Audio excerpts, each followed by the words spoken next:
E agora nós vamos entender um pouco da mitologia africana e das suas influências no Brasil. O que é mitologia africana? A mitologia africana envolve toda a visão do mundo e religiões, sendo africana principalmente Nigéria e República do Benin, e do mundo. Em suma, essas crenças se baseiam na vida em harmonia e em comunidade. Além disso, não há separação entre homens e animais, onde os próprios animais agem como humanos. E a solidariedade e a prosperidade vêm do trabalho no campo.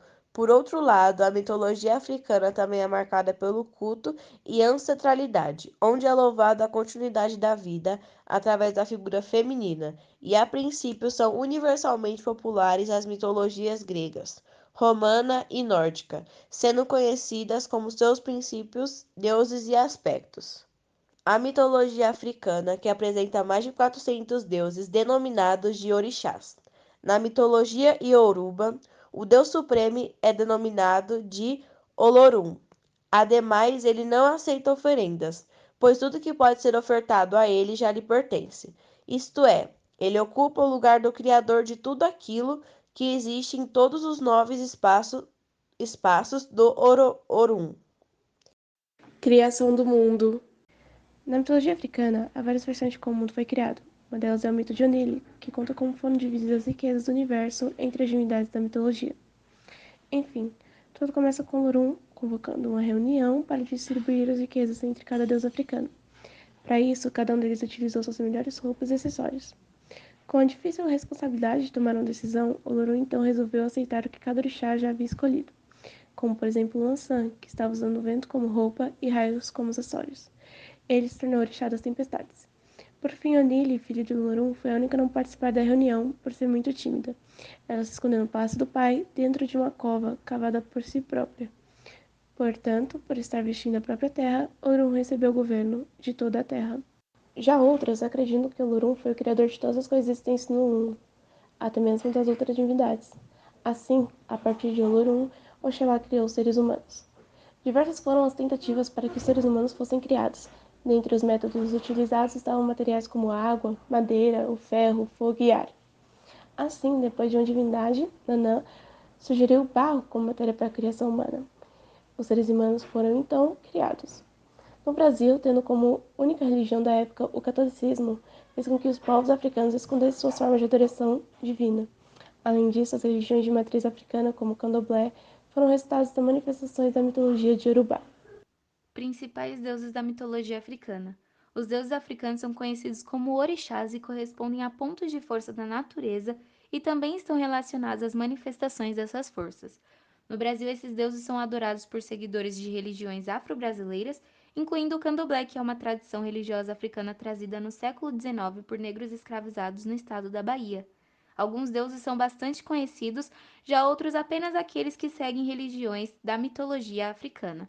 No candomblé, por exemplo, são mais de 200. São os mais importantes Oxalá, que foi o deus responsável por criar a humanidade. Ele também é conhecido como Rei do Pano Branco, e a cor branca representa a pureza e o começo de tudo. As principais características desse deus é a calma, a serenidade e o caráter pacificador. O Lorum é considerado o deus supremo dentro da mitologia africana. O nome dele significa dono do céu. Foi ele o responsável por criar todos os deuses e também por dividir o universo sobrenatural. É aquele deus que não pode ser incorporado porque ele é considerado absoluto.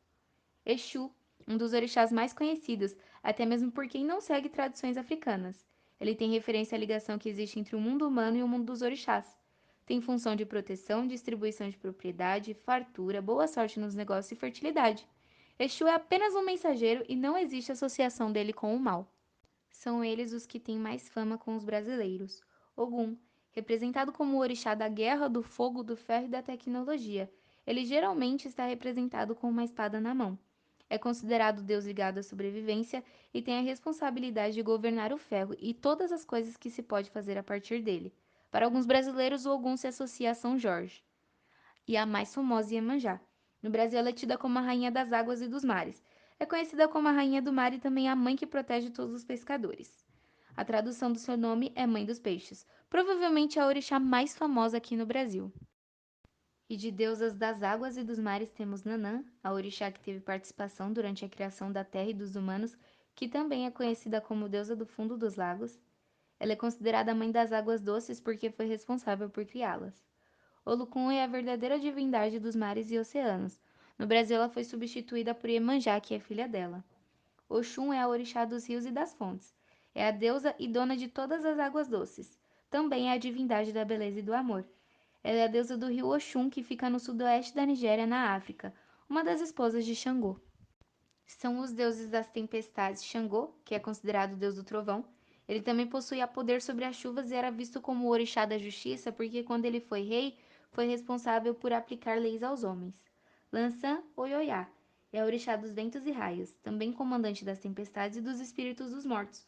O nome dela pode ser traduzido como a mãe do céu rosado ou a mãe do entardecer. Ela também é conhecida como Oiá, deusa dos raios, dos ventos e das tempestades. É também quem transporta os mortos até o mundo sobrenatural. Por isso ela é a orixá que fazem oferendas a quem morreu. Conclusão.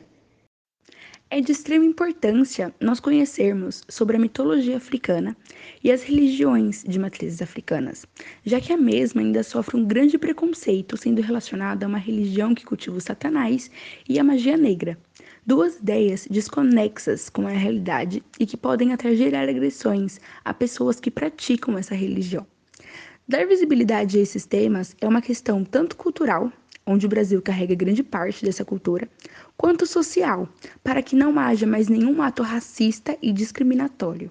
Bom, pessoal, obrigado pela atenção de vocês. O trabalho foi feito pela Gabriela, a Laisla, a Maria Eduarda Lopes, a Maria Eduarda Nascimento, a Maria Júlia, a Nicole de Almeida, o Vinícius Leite e a Sabrina